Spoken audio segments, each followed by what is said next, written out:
दोस्तों आज के टाइम में भारत का सबसे बड़ा ट्रेडिंग पार्टनर यूएसए है सिंगल कंट्री ट्रेड में। लेकिन अगर ग्रुपिंग कंट्री की बात करें तो उसमें भारत का सबसे बड़ा पार्टनर है आसियान कंट्री। यहाँ पर आप मैप देख पाओगे, ये है अपना प्यारा भारत और ये है आसियान कंट्री। साउथ एशिया में जितने भी कंट्री है वो है आसियान कंट्री और इनके साथ भारत का जो ट्रेड है वो सबसे ज्यादा है। आसियान कंट्री के साथ हमारा ट्रेड 133 यूएस बिलियन डॉलर का है। अगर सिंगल कंट्री की बात करें तो यूनाइटेड स्टेट के साथ हमारा जो ट्रेड है वो सबसे ज्यादा है 118 बिलियन डॉलर। लेकिन आसियान कंट्री के साथ जो भी हम ट्रेड कर रहे हैं उसमें प्रॉब्लम ये आ रहा है कि पिछले 10 सालों में हमारा जो ट्रेड डेफिसिट है वो लगातार बढ़ते जा रहा है। मतलब आसियान कंट्री के साथ हमारा व्यापार तो इंक्रीज हुआ है, पहले से डबल हो चुका है, लेकिन जो ट्रेड डेफिसिट है वो भी ज्यादा हो चुका है। 2010-11 में आसियान कंट्री के साथ हमारा जो ट्रेड था वो करीबन 56 बिलियन डॉलर के आसपास था, जो कि 2022-23 में बढ़ करके 131 बिलियन डॉलर का हो गया और अभी प्रेजेंट में 133 बिलियन डॉलर का है। तो 50 से सीधे 130 यानी कि डबल से भी ज्यादा ग्रोथ हुआ है। लेकिन जो ट्रेड डेफिसिट है वो भी बढ़ गया है। आसियान कंट्री के साथ हमारा जो ट्रेड डेफिसिट है वो 43 बिलियन डॉलर का हो चुका है। ट्रेड डेफिसिट मींस जो हम इंपोर्ट एक्सपोर्ट कर रहे हैं उसका जो बायलैटरल ट्रेड है वो बराबर है कि नहीं है। ट्रेड डेफिसिट का बेसिकली ये मतलब हुआ कि हम आसियान कंट्री से ज्यादा चीजों को इंपोर्ट कर रहे हैं, एक्सपोर्ट कम कर रहे हैं और इसीलिए ट्रेड डेफिसिट बढ़ता है।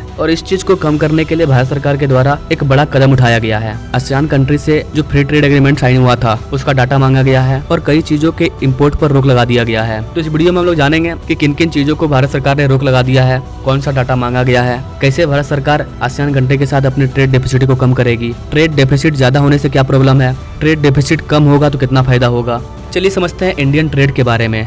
स्वागत है आपका वीएस मोटिवेशन के एक और वीडियो में। मैं विकास।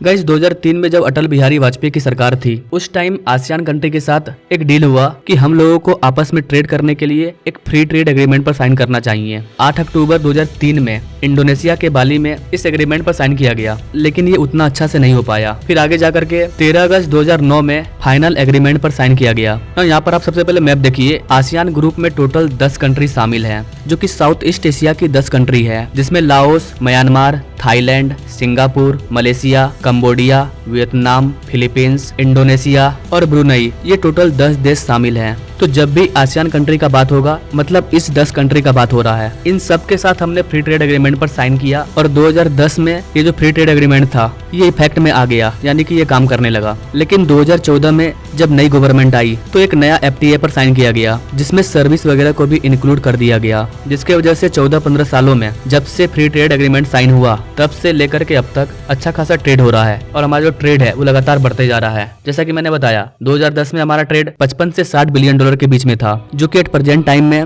133 बिलियन डॉलर के पार जा चुका है। आसियान कंट्रियों में हमारा एक्सपोर्ट भी बढ़ रहा था, बट जो इंपोर्ट होने वाला सामान था उसकी संख्या काफी तेजी से बढ़ रही थी, जिसके वजह से हमें ट्रेड डेफिसिट देखने को मिल रहा है। क्योंकि 2010-11 में कम से कम ट्रेड होता था, इसलिए हमारा उस time trade deficit 5 billion dollar के आसपास था। लेकिन जैसे ही हमारा बायलैटरल ट्रेड बढ़ा तो हमारा जो ट्रेड डेफिसिट था वो भी बढ़ गया, 43 बिलियन डॉलर का हो गया। इसका एक रीजन चाइना भी है, क्योंकि चाइना से हम लोग सामान वगैरह ले नहीं रहे हैं। तो कुछ ऐसी चीजें हैं जो कि चाइना पहले इन कंट्रियों में भेजता है, उसके बाद हमारे यहाँ फ्री ट्रेड एग्रीमेंट के जरिए चाइना की चीजें भारत में आ जा रही है, लेकिन इसमें मेड इन चाइना नहीं लिखा हुआ है। तो भारत लगातार प्रयास कर रहा है कि इस ट्रेड डेफिसिट को कम किया जाए और इसीलिए भारत ने कुछ चीजों के इंपोर्ट पर बैन लगाया है। इनमें बहुत सारी चीजें हो सकती है, वैसी चीजें भी जो इन कंट्री के माध्यम से चाइना से आ रही है उन चीजों पर भी बैन लगाया गया है। इसके लिए भारत सरकार ने ये किया कि कई ऐसे आइटम है जिसमें हमने इंपोर्ट ड्यूटी को बढ़ा दिया कि अगर आप इस वाले चीज को हमारे भारत में बेचते हो, ज्यादा इंपोर्ट करते हो, तो इस पर हम इतना इंपोर्ट ड्यूटी लेंगे। जिसके बाद हमारा जो ट्रेड डेफिसिट है वो थोड़ा सा कम हुआ,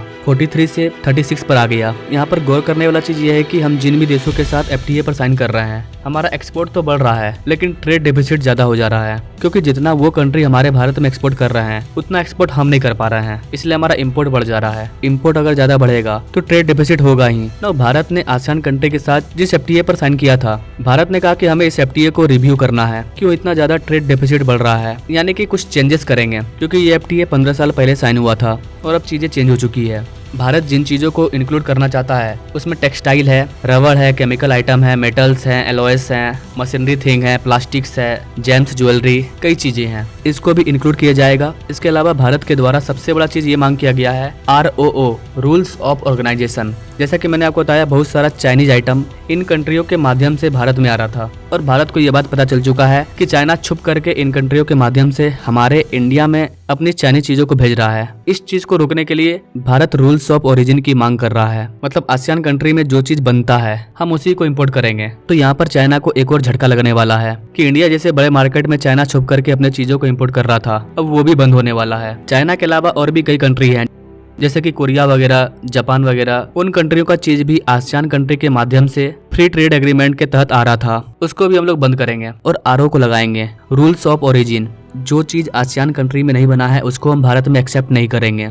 तो आसियान कंट्रियों पर एक बड़ा शिकंजा कसा गया है, जिससे कि इन सभी कंट्रियों को प्रॉब्लम होगा जो भी भारत में फ्रॉडगिरी कर रहे थे, और तब जाकर के भारत का जो ट्रेड डेफिसिट है आसियान कंट्री के साथ वो सही होगा।